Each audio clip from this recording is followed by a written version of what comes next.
has been a double indictment for the government. Two reports, the CAG report on Air India and the CAG report on the KG Basin deal. Both tabled in Parliament today. Reports are first broken right here on Times Now. Let's go across to our political editor, Navika Kumar, who broke both these reports this afternoon at 12:06. Navika, break down the reports, especially the one that deals with the Air India acquisition for us. Well, it is very clear, Rupali, that the CAG report on the Air India acquisition is extremely scathing.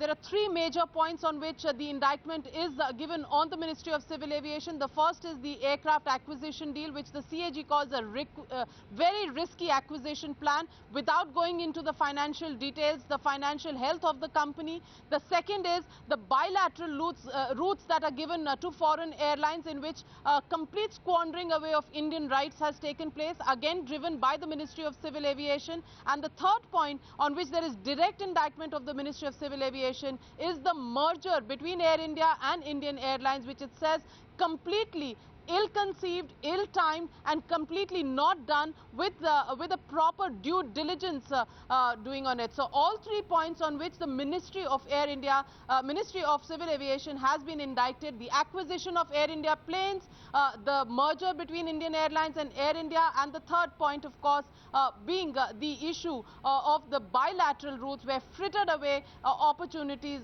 from Indian air carriers to foreign airlines.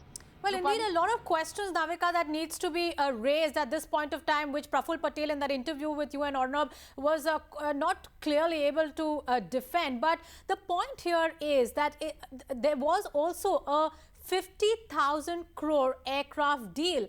If we follow the letter trail that Times Now has broken this afternoon, it shows that in the last 10 days prior to when the deal was finally signed with Boeing, there was a rush to clear the deal.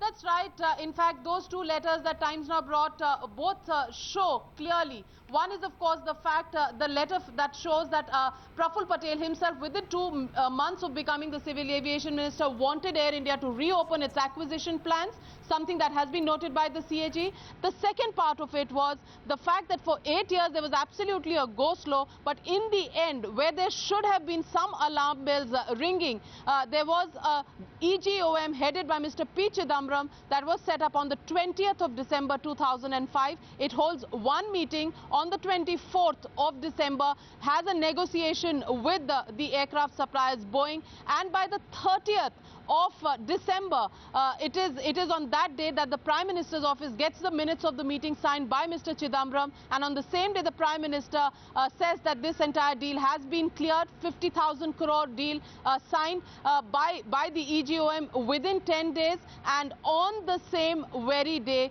Air India and Boeing ink their entire acquisition plan.